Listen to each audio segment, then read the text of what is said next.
Our next speaker is Bijan, and I would like to introduce him as somebody that I just happened to discover very recently. Although I'd been hearing about, mining. Do you guys know about mining? Bitcoin mining? Yes? No? No? Okay. Okay, so Bijan is one of the most, I would say, success.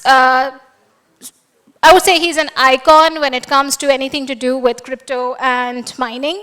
One of the methods that Bitcoin uses or other cryptocurrencies uses for it to get verified on blockchain, it's called mining, and probably they're verified through different computer networks. I'm sure he's going to go deep, but I want to take this opportunity to introduce him. Bijan Alizadeh as his full name, and Bijan is one of the leaders in the blockchain ecosystem and has a really long-standing track record for spearheading blockchain adoption in the MENA region. One of the one of the first companies that he co-founded was Phoenix Technology, which is building one of the largest mining firms in United Arab Emirates and has 450 megawatt of operational mining farms across Russia, Canada, and the US. Bijan also recently launched Cypher Capital, which is a $100 million fund, which is going to be used to invest into promoting crypto projects, Web3 projects, and anything under the sun of Web3. Cypher is doing some amazing work, but then that's another time. But for now, I'm going to introduce and call Bijan on the stage to take us through mining and his experience. She actually did the whole speech. That was the whole material I had for the session, but so, first of all, my name is Bijan Alizadeh. I'm a founder of Phoenix Group and Cypher Capital. Don't worry, I'm not going to talk about the definition of Web3. This is going to be a bit different. First of all, I'm going to talk about who we are, what we did, and then we're going to have talking about Bitcoin mining, how it works from a basic entry level to professional level. And I'm happy to answer any question either at the end or during a session. Whatever comes up, please ask. So Phoenix was founded by me and my partner Munaf in 2015. Before that, we were entrepreneurs in finance, real estate development, and hospitality. In 2014, this is actually a funny story, one of the customers wanted to pay using Bitcoin for a hotel project. And I was telling him, what coin? He said, Bitcoin. So at the end of that session, which for 5 hours he explained to me what Bitcoin is, I agreed to accept $400,000 in Bitcoin. And Bitcoin at the time was $275. So at the time, open a Kraken account, put the Bitcoins in the account, didn't look at it. After 1 year, my partner told me, Bijan, do you know what this Bitcoins right now worth how much? So Bitcoin jumped from $275 to $1,500. That was the point we decided to start our experiment in Bitcoin mining. So as it worked for Amazon and it worked for Google in Garage, it was the same story with Phoenix. We started in DIP. This is actually a real picture. We had 400 kilowatts and we went to Diva and said we want 2 megawatt of power. So they were like, what are you guys doing? So we had to dig everything, run the cables. So it was the operation of 2 in the beginning. I mean, I think the team put this picture to make fun of me, but this is actually me do the painting. This is a real picture again. So this is essentially our first farm in UAE, in Dubai. It was a GPU farm mining Ethereum. We expanded it to 2 megawatt. And from that, essentially we went to Canada, we went to Russia, we went to Norway, we went to USA, and we are blessed to call in back home to do the biggest mining site in the world in Abu Dhabi.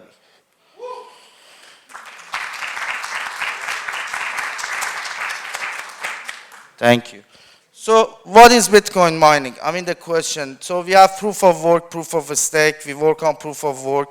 So we use the ASIC machines to solve very critical mathematical problems to mine a block of Bitcoin. So in order for a small miners to don't, they have the ability to fight with the big miners, they use a concept of calling a pool mining. So they join hands together and essentially mine as one unit. What do you need to mine Bitcoin? So you need the ASIC machines, you need electricity, you need a secure location, and you need labor. Factors that determine mining profitability. So this question I get asked every day.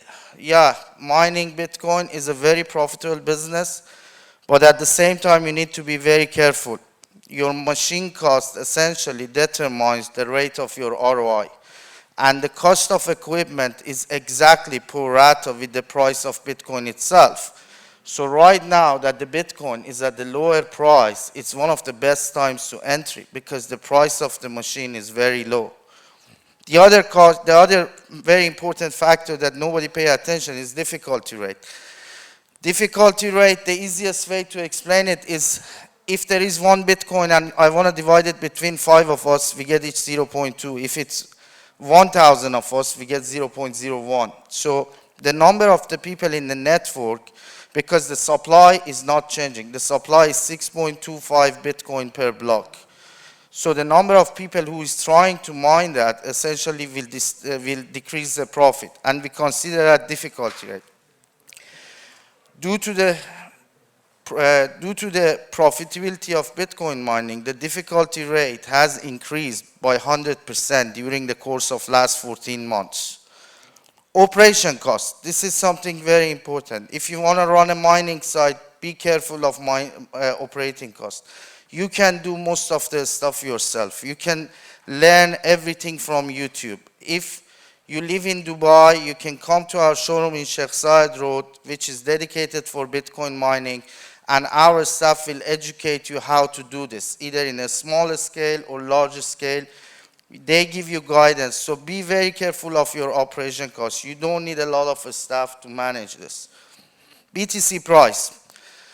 It's very important. Essentially, you are like a factory that your output is Bitcoin. It's very important that what price you sell your Bitcoin. Or when the price of Bitcoin is high, you can hedge yourself by shorting a position and essentially shorting your future income of Bitcoin mining. So one of the factors is BTC price. The other factor is electricity cost. It's very important, and this is a topic that unfortunately a lot of people, they don't pay attention to it because they think now they are making money, it's always going to be the same. So in my mind, any miner, either small or in a scale of a listed entities in US, they cannot pay more than 5.5 cents for electricity. It's not sustainable, and yes, maybe for a certain period of time it's profitable, but after a while it has been proven that it's not sustainable. What is the current returns? We are looking at 18 to 24 months right now for the Bitcoin mining returns. So essentially, if you buy the equipment, either you host it yourself or you send it to a hosting facility and they host it for you, your returns will be around 18 to 24 months. But the beauty is, right now you are buying the equipment at the low price, and if BTC goes up, the BTC machine price will go up with it.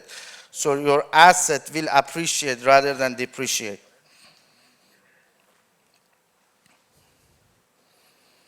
Yeah, some of the factors is, as I mentioned before, is purchasing equipment at the right time, utilizing electricity at the right rate, mining in geographicals with cold temperature. This is very important for sort of a beginners and medium-sized operations. I'm mining in Russia, which is minus 30 degrees, and it's fantastic. I don't need any sort of cooling. And at the same time, we are mining in Abu Dhabi, which is a completely different climates. So for beginners or the people who want to enter this, please choose locations like Norway, like Canada, that they have a cold climate, that you don't need to spend a lot of money on cooling, because cooling essentially will be 35% of your overall cost. Selling or hodling Bitcoin, I mean, my suggestion to people who do Bitcoin mining, till you get your money back, sell the Bitcoin that you mine or sell a portion of it and only keep portion. Hodling is a good strategy, but at the same time, if you reinvest the Bitcoins that you are mining through more mining machines, you're going to earn more Bitcoin in future. So it has the same meaning as hodling. Mining friendly jurisdiction, this is very important. You are seeing the news, proof of work essentially is under fire all around the world. We are facing difficulty every month, I have to say. But the truth to the matter is, Bitcoin miners are not even using 1% of the energy of the world. We are, it's nothing comparable to the whole thing. And 70% of the miners right now, they are using green energies. Either it's hydropower plant, wind or solar. So, but anyway, you need to be in a jurisdiction that you need, you know that the laws are not going to change, so you don't need to pack your operation and go somewhere else. Okay, I think the last one is Bitcoin mining worth the hassle? So, I mean, that's very subjective if it comes from me, but all I can say is I started from 10 GPU rigs and I'm managing, I'm partially owning 300,000 machines. So definitely it was a hassle. I recommend it to people. Just choose a professional people or get a guidance from people who can guide you to do a proper operation. I'm happy if anybody has any question. That's my time. Thank you so much.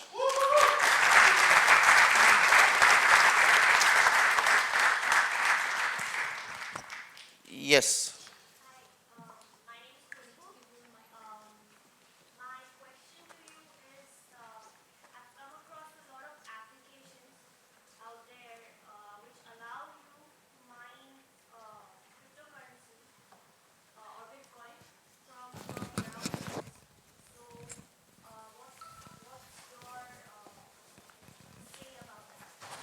Thank you. It's actually a very good question. So when it comes to Bitcoin mining, you have a couple of options. Either you buy the hardware itself and essentially put it in a data center, or use a service called cloud mining. So in a cloud mining method, companies like us, we put the servers in a data center and we just sell you the hash rate itself. So you don't have the headache of that, but I very recommend it, but you have to be very careful about the returns, and that is a profitable because different entities offer different products with the different terms. So as long as it's sustainable, it's essentially it's a very good model for the people who have Bitcoin in their wallet. Let me explain why. You have 2 Bitcoin in your wallet, and you are thinking to hodl it for the next 2 years. If you go and buy a cloud mining hash rate, you pay with your Bitcoin, but eventually in 12 months or 24 months, your 2 Bitcoin will become 3 Bitcoin or 4 Bitcoin. So essentially, it's a safe strategy for the people who are hodling.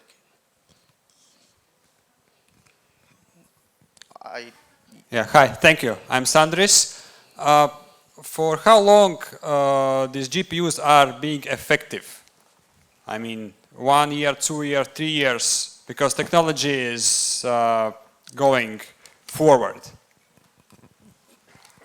Yeah, great question. So we have to first of all differentiate GPU from ASIC mining.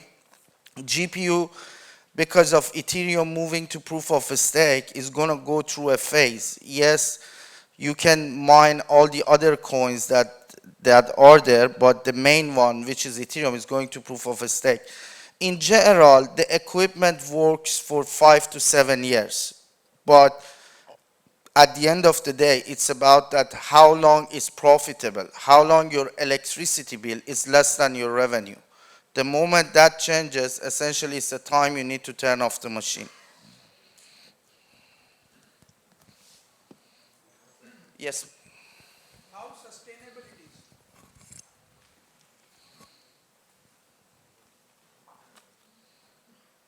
Sorry, I got confused. How sustainable is Bitcoin mining in today's time? Should we be really doing that? I mean, considering that if you buy the equipment and you get your money in 18 months, sustainable in a sort of economics of it?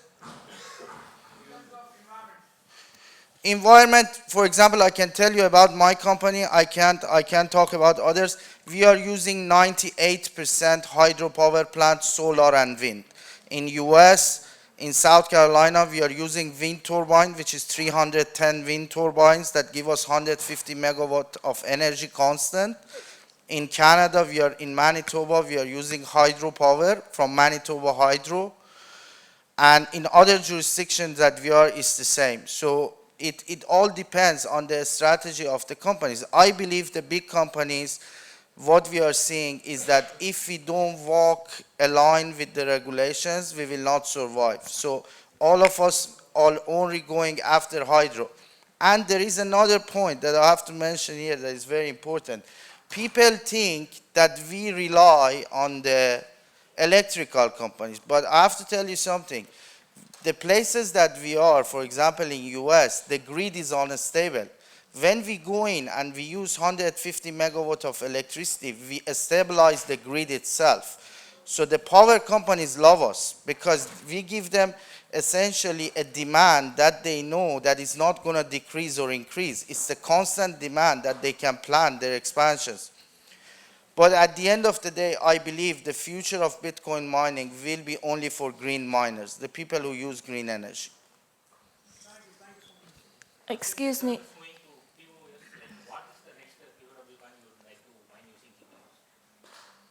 I mean, I believe that Ethereum is going to be a POS, but Bitcoin is there.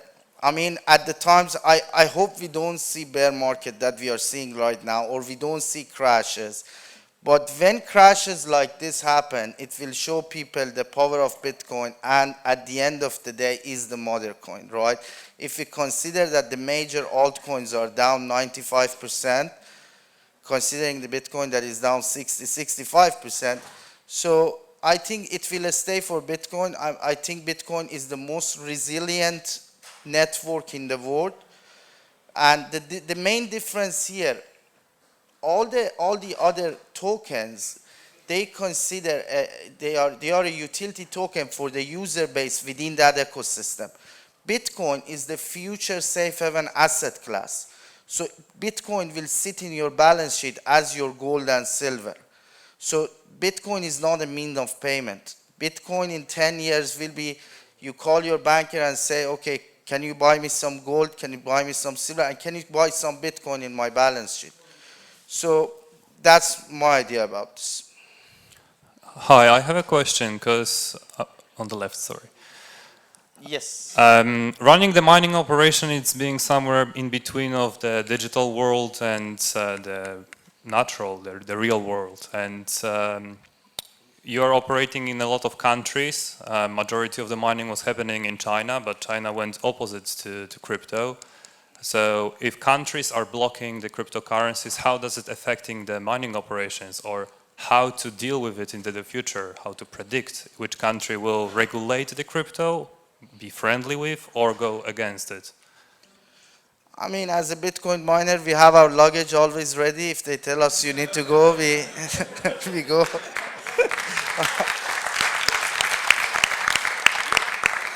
But to be honest with you, I mean, we are seeing, so yeah, it's different from country to country, state to state. Some US, every state has its own basically rules and regulation. For example, in Texas that we are, it's a free energy market. It's not connected to the other grids of US.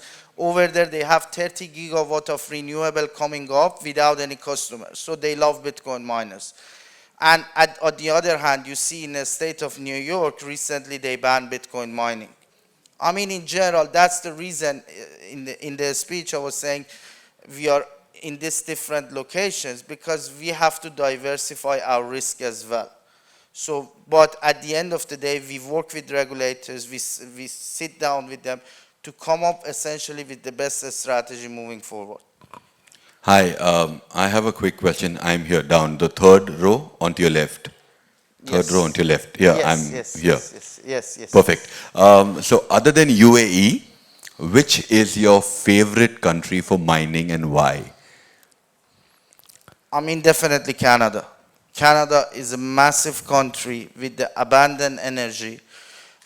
For example, if I can give you an example, if the state of Newfoundland in north of Canada, they have a hydropower plant that is producing 850 megawatt of power, and the total population is 30,000 people. So they only use 20 megawatt of it. 830 megawatt is unused. So countries like this, they have more, and the weather is very cold in Canada, and Canada is a very crypto-friendly regulation. Thank you so much. I have one question. I need to know one thing. My friend is a miner as well.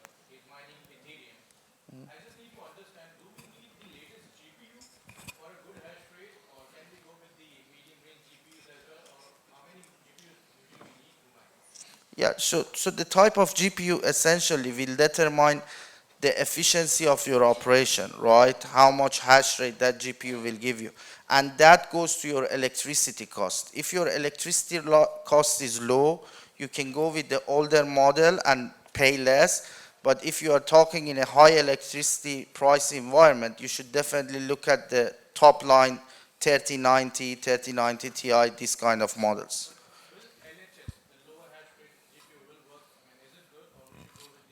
Listen, even the GPU that has one hash rate will work. So essentially the way it works, the economics, each hash rate currently, for example, gives you $2. So if you have 30 hash rate, that GPU that consumes 600 watts, it gives you $60. If you have 10 hash rate, it gives you $20. So the amount of hash rate doesn't change per unit hash how much you make. Yes?